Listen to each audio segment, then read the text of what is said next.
New tonight, an 8 on Your Side exclusive investigation into how certain congregations of Jehovah's Witness handle accusations of child sex abuse. Well, last month we told you York Area Regional Police are investigating whether clergy broke mandated reporting laws in a case in Red Lion. Now another woman's come forward with disturbing claims and is taking legal action against the Yorkana congregation. WGAL News 8's Beccah Hendrickson has been investigating this story for months.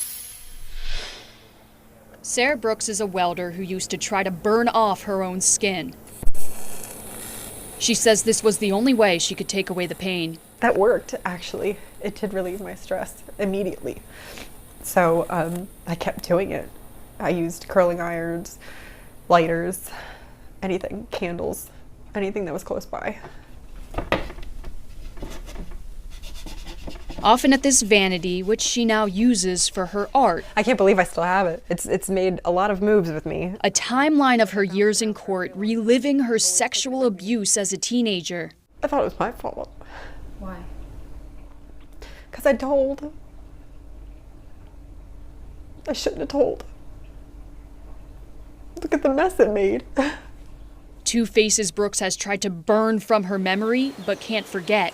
Joshua Caldwell and Jennifer McVeigh. Stand right there. Caldwell was in court in April trying to get the sex offender restrictions lifted off his parole. A judge denied him. Caldwell declined to comment for our camera.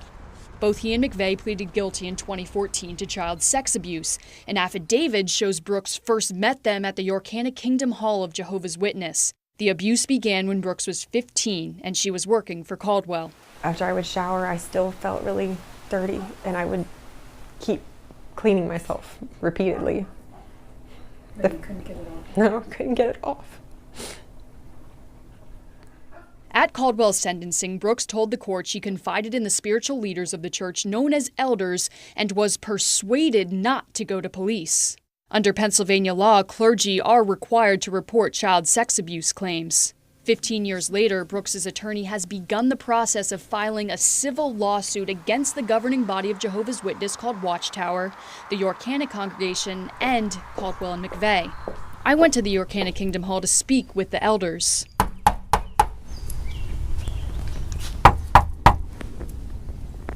No one answered.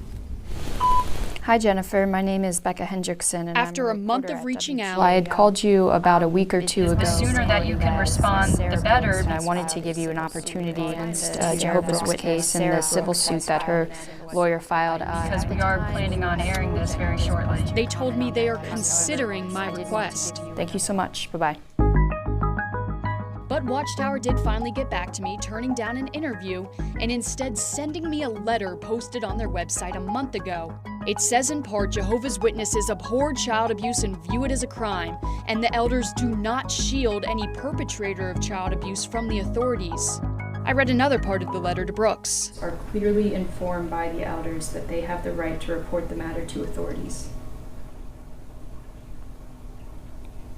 No. That didn't happen.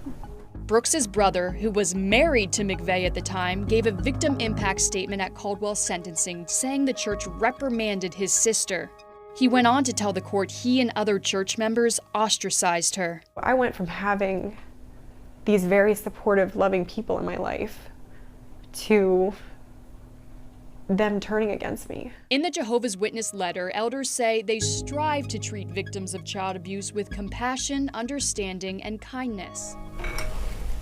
Brooks says she got to the point where she couldn't handle seeing her abusers, so she left the congregation at 17 and ended up living out of her truck, lost on how to get by.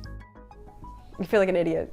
I remember my first boyfriend giving him a gift on my birthday, and he said, "What are you doing?" I was like, "It's my birthday, I'm giving you a gift."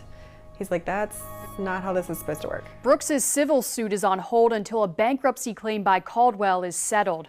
Beccah Hendrickson, WGAL News 8.